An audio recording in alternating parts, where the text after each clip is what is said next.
हे भगवान, हे सोवलिया, हे रोमा, काड़ा काबू अपने गांव में तो एक अपनी जमीन काड़ा किकन खराब रह रही।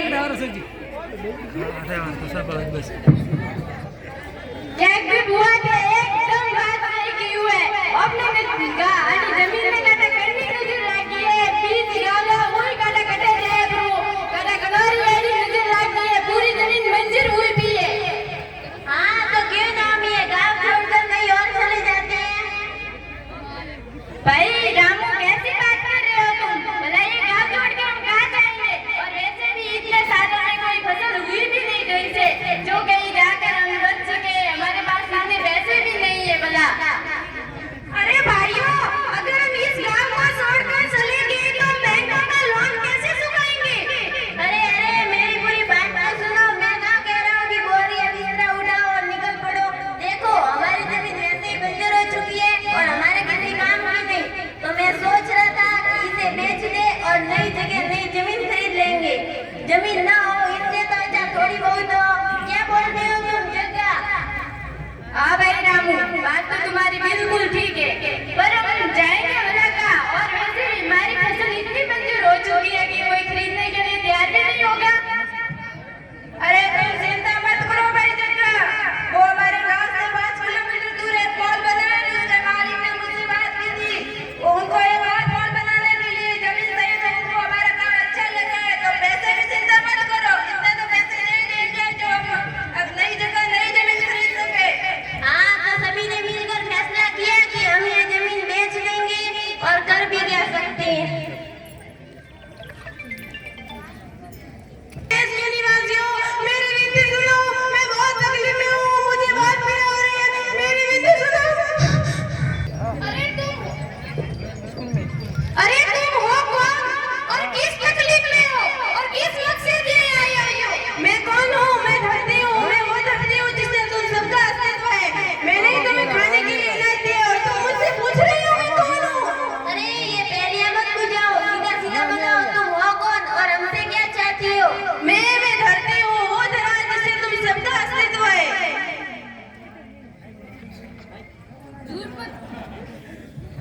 झूठ मत बोलो, तुम खुद ही इतनी महंगी हो चुकी हो कि हमें तुम्हें छोड़ने के लिए मजबूर हो चुके।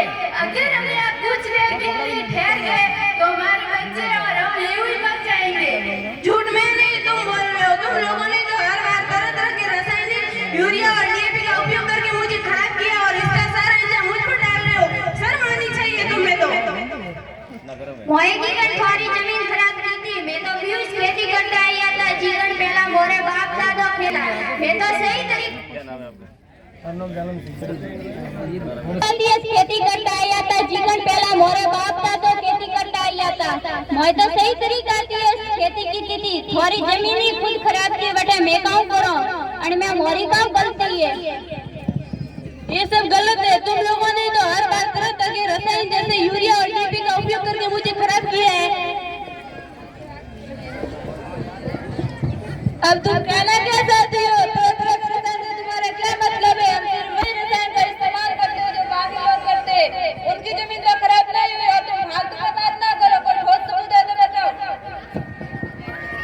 क्या तुम्हें पता है कि भारत की अर्थव्यवस्था में खेती का कितना महत्व है? हाँ पता है मुझे। भारत की जनसंख्या में 70% लोग केवल खेती पर निर्भर है और जो तुम रसायन यूरिया और डीएपी का उपयोग करते हैं उनमें से बहुत सारी मिट्टी के लिए जहरीले हैं और इसका असर सिर्फ मुझ पर भी तुम लोगों पर भी पड़ता है। मगर इसका असर तुम्हें आज नहीं, वर्ष बाद, 2 साल बाद, 3 साल बाद दिखेगा। नहीं नहीं नहीं, ये सब तो बातें हवा में उड़ती हुई है। इन रसायनों से कोई नुकसान नहीं होता और इन रसायनों से हमारी खेती जल्दी हो जाती है और दुगुनी भी होती है।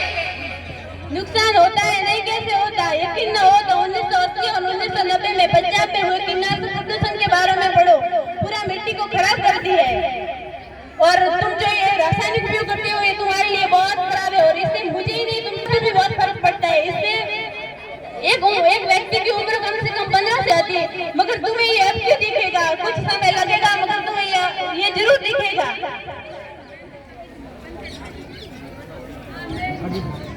तो अब तुम यह कहना चाहती हो कि हम इन रसायनों के बिना ही खेती करें? भला ये कैसे संभव है? हमारे कई पूर्वज कई पीढ़ियों से इन रसायनों से ही खेती करते आ रहे। इन रसायनों के बिना हम भला खेती नहीं कर सकते, सही है ना भाइयों? हाँ, जोधा की बात सही है। तुम्हें क्या लगता है कि पहले बिना रसायनों की खेती नहीं होती थी? पहले लोग गोबर से खेती किया करते थे। हाँ, हमें तो सिर्फ यही तरीका पता है, कोई और तरीका हमें तो कभी नहीं बताया किसी ने। यही तो गलती करते हो तुम लोग। वेदों में वैदिक खेती के बारे में खूब विस्तार से लिखा है कि कैसे बिना रसायन के गोबर से पहले खेती किया करते थे, जैसे जौ, मक्का, बाजरा आदि की खेती।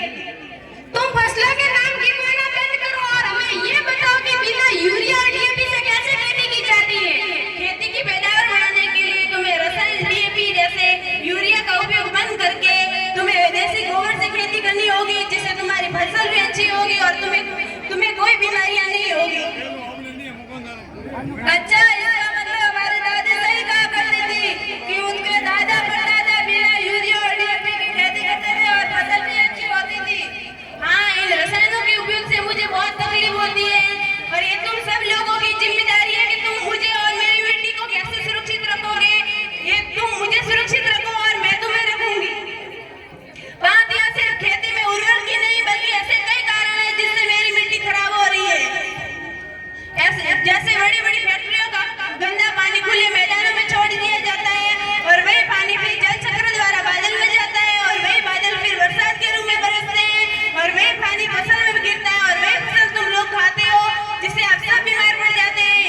मेरी आपसे यही विनती है कि यदि आप अपने को, अपने बच्चों को, अपने परिवार को सुरक्षित रखना चाहते हो तो इन रसायनों का उपयोग बंद करके देसी गोबर का उपयोग बंद करें, जिससे आप सब सुरक्षित रहेंगे। और यदि आप लोगों ने मेरा कहना नहीं माना तो आप कुछ ही समय में आप सब बर्बाद हो जाएंगे, सब बर्बाद हो जाएंगे, सब बर्बाद हो जाएंगे। जोरदार ताली जिन्होंने पुरुषों